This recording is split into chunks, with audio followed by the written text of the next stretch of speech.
कल आपने कहा था कि हाफिज नईम उर रहमान साहब भी कराची के नहीं हैं, वो कराची हाइट्स की बड़ी बात करते हैं, तो आप ये पर्दा भी उठा दें कि आपने डॉक्यूमेंट्स में क्या देखा, वो उनका ताल्लुक कहाँ थे। एक तो ये, और दूसरा ये कि 30% नुमाइंदगी का दावा किया जा रहा है कि आपके पास से सिर्फ 70% वो कह रहे हैं कि जमात इस्लामी के पास है।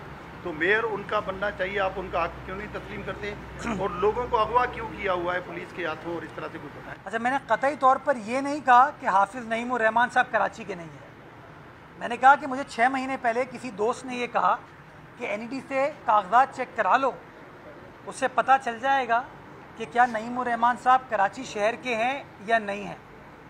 मुझे ख़ुद ये इत्तला मिली कहीं और से भी, वो मैं बताना नहीं चाहूँगा किसने बताया। मुझे पता है कि वो उनकी पैदाइश इस शहर की नहीं है, ये तो कंफर्म है, राइट।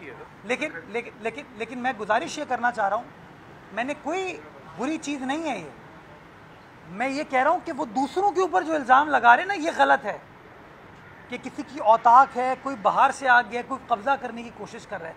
तो अगर नईम उर रहमान साहब इस शहर में आए तो क्या वो शहर के ऊपर काबिज़ होने के लिए आए? ये शहर सबका है, उर्दू बोलने वाले का है, सिंधी बोलने वाले का है, बलूची बोलने वाले का है, पश्तो बोलने वाले का है, हज़ारे बोलने वाले का है, कश्मीरी का है, गिलगित बल्तिस्तान, मिनी पाकिस्तान है। हर कौमियत का शख्स इस शहर में बसता है। तो खुदारा इस तरह के इल्ज़ामात लगा के हम लोगों की खिदमत नहीं करते, नफ़रतें बांटते हैं। बिलावल साहब तो नफ़रतों को ख़त्म करना चाहते हैं, लोगों के दिलों को जोड़ना चाहते हैं। एक सिंधी बोलने वाला, बलोच बोलने वाला डिप्टी मेयर का उम्मीदवार है, एक उर्दू बोलने वाला मेयर का उम्मीदवार। थोड़ी बहुत सिंधी बोलता हूँ, कोशिश करता हूँ, थोड़ी थोड़ी मूंखे अचे थी। हाँ, तू मुंहिंजो भाउ, मां तुंहिंजो भाउ, असीं गॾु आ, राइट। तो सिंधी ज़बान मैंने स्कूल में पढ़ी है, इम्तहानात भी दिए थे। तो मैं कहता हूँ नफ़रतों का कोई फ़ायदा नहीं है, मोहब्बतें बांटें। पहली चीज़, अगवा कोई शख्स नहीं किया। जो शख्स भी वोट डालने आना चाहता है वोट डाले। अब अगर हाफिज़ नईम साहब ये कहते हैं कि उसको बोलो प्लीज़ मुझे वोट डाले, तो ये तो मैं नहीं कर सकता ना, ये नजमी भाई भी नहीं कर सकते। वो तो उनको हक दें कि वो आएँ वोट डालें। वो आपको 15 तारीख को पता चल जाएगा कि आया क्या होता है क्या नहीं होता। इंशाअल्लाह नस्रुम मिनल्लाह व फतहुन करीब।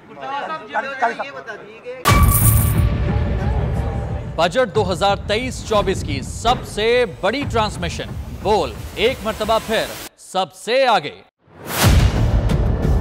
वजीर खजाना की बजट तकरीर की सबसे बड़ी कवरेज 62% अवाम ने देखा बोल की स्क्रीन पर। Welcome back to the budget transmission. सबसे बड़े पैनलिस्ट और रिपोर्टर्स की बड़ी टीम ने बजट के लम्हे लम्हे की अपडेट से किया बाखबर अपनी अवाम को। में यूं कह रहा हूं कि एक तरफ ये ख्वाहिश है कि लोगों को रिलीफ दी जाए, क्योंकि इलेक्शन सर पर है, तो कोई ऐसा बजट दे जो पॉपुलिस्ट हो। क्योंकि बोल रखता है खबर के हर पहलू पर नजर। बोल है सबसे आगे, सबसे पहले। सब्सक्राइब करें और बेल दबाएं ताकि कोई खबर रह न जाए।